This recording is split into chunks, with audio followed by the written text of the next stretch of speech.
Hello guys, so this is TS. Today I'm going to be reviewing some movies I've seen recently in theaters. So the first movie we're going to talk about is Ma. Ma is about the main character Maggie. Her and her mom Erica moved from San Diego after a failed marriage. Then she starts to meet these kids at school, at the new school she's going to. The first girl is Haley. She's just rude. She's the it girl that's down for whatever. She's the type in a year or two she'll be supplying lines of coke in the restroom and not care. Then there's Chaz. He's supposed to be the jock of the group, but he missed the mark on that. I don't know. He kind of blended in the background. Then there's Daryl. He's the black token kid of the group. He faded in the background also. He had a couple of zingers, but that was it. And then there's Andy. Andy is the son of Ben Hawkins, who owned Hawkins Security. And also Andy and Maggie, they're going to be a little thing, a little love interest. Then there's Suzanne. She's the antagonist of the movie. So she works at a veterinarian clinic. You can tell she's mentally unstable. Something is wrong with her, and we're going to get back to her. So since Maggie's in a new town, she goes to a new high school, and that's where she meets all the kids, Andy, Haley, Daryl, and Chaz. Immediately, Haley storms in, trying to check in on the new girl, see what she about. And she invites Maggie out with the rest of them. They were just going to go try to find somebody to buy them liquor so they can go, I think it's called Plymouth Rock or whatever, where they go and chill, hang out, smoke, whatever they need to do. So Maggie was like, nah, I'm good. I'm going with my mom somewhere tonight. Of course, Maggie succumbs to peer pressure from Haley and she goes out with them. By the way, when Maggie walks into the new school, she sees this girl named Jean. And Jean, she's in a wheelchair, motor scooter or whatever. And she's a black girl. Her hairstyle is like from the Jeffersons. It's very old school. Her skin discoloration was off. She was black, but it looked like she dumped her whole body in a bucket of flour. And she was just giving me creepy vibes. I knew it was more to her story, so I knew that wasn't going to be the last time we've seen her. But back to them going to Plymouth Rock. First they had to find an adult. Since they're 16, they had to find someone to buy them liquor. So they was fishing for people outside of a liquor store. Well, I think it was a gas station, but they sold liquor. And that's when Suzanne came. A couple of people said no. At first, Suzanne was like, hell no, y'all trying to get me to lose my job. And then for some reason, Andy got out of the van and she looked at him and it looked like she, got a little moist. She looking at him like, okay, he's cute. I'm like, this is a little kid. In every scene Suzanne is in, she gives you these 20-30-minute stares that clearly lets you know that she's off mentally. Something is really wrong with her.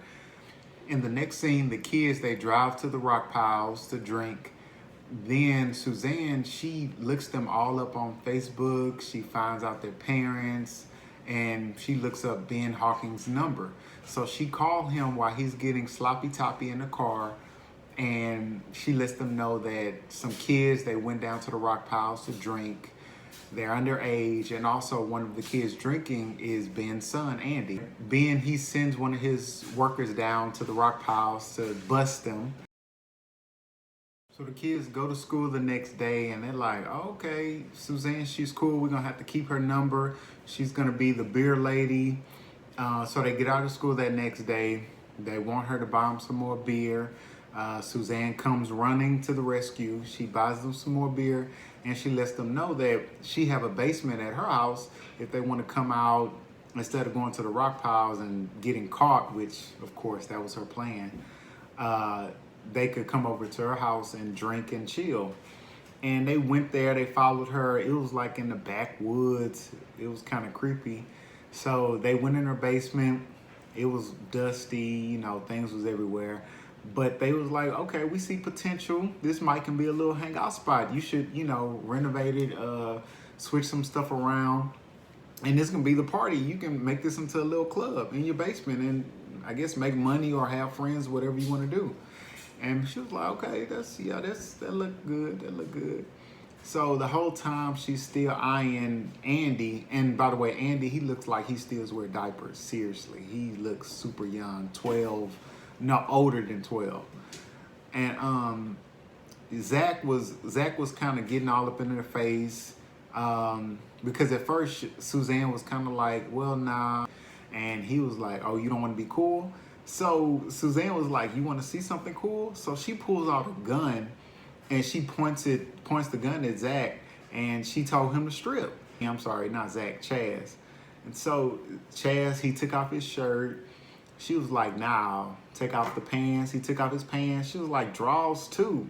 And he took off his drawers, and she just staring at him for like 20 minutes. And this guy, they all 16 years old. She just staring, drooling. I'm like, and the kids, the other kids, they not saying anything. They just, shocked. So she bust out laughing. She's like, boy, I'm kidding. Put that away. I'm like, if it was me, I immediately would have been like, okay, nah, something ain't right. Even if she was playing, why would she play like that? She don't even know us. She buying us beer, but she don't know us like that.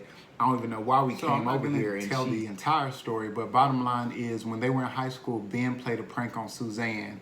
He told her to meet him in the janitor's closet. She already knew what was up. When she got to the janitor's closet, come to find out she gave some random dude head. And when she walked out of the janitor's closet, Ben and the entire school was there watching and laughing. And of course, Suzanne ran off, and I did not see any black kids in that crowd. So that's further pushing the narrative that Suzanne, she was alone. She was trying to fit in, trying to be cool, trying to be accepted, but they never accepted her. So I felt her pain in that sense. But I'm like, okay, so this happened. You gonna go berserk because of that? I can see you want revenge, but you out here killing people and going berserk, literally. I wanted more of a backstory, actually, from the movie. I wanted them to show more scenes of the school torturing her, teasing her, just like Carrie. Carrie is the perfect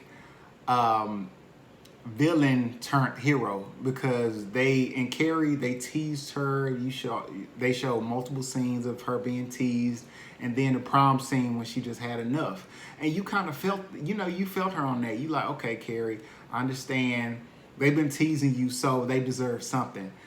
With Mom, I was like, that was it. You gave somebody else head, and I know you upset, but I wanted them to show more scenes of throughout the years of her being teased, so I can kind of feel her a little bit. But I was just like, okay, it's overkill, because you could have charged that one to the game and got them back another way. She wanted revenge for the closet incident, and she wanted to fit in and feel cool, because she was never cool and never accepted. She was even married, and her husband, left her. So she was just trying to feel something. Close to the end of the movie, she actually had Ben tied up, and she was about to cut off his manhood. And I was like, ooh, like she didn't grab half of it. She grabbed the whole manhood, and she was about to cut it out. I thought they was going to actually show that. So I was kind of like, oh, because I did not want to see him get his thing cut off. I did not want to see that part. But she didn't cut it off, but she did slit his wrist. So, but I would go check it out. If I was you, I would definitely go check it out. It gets a little intense, but it's just too fast. Out of 10, I would give it a 7.1, probably even a 6.5. Let me give it a 6.5. I wanted more. It didn't give me enough, but I understood Suzanne, but I wanted to understand her more. I like to understand the villain at least. If they're sick, okay, they're sick in the mind. But I at least want to understand them and get a sense of, okay, why are they doing this? Or is it valid?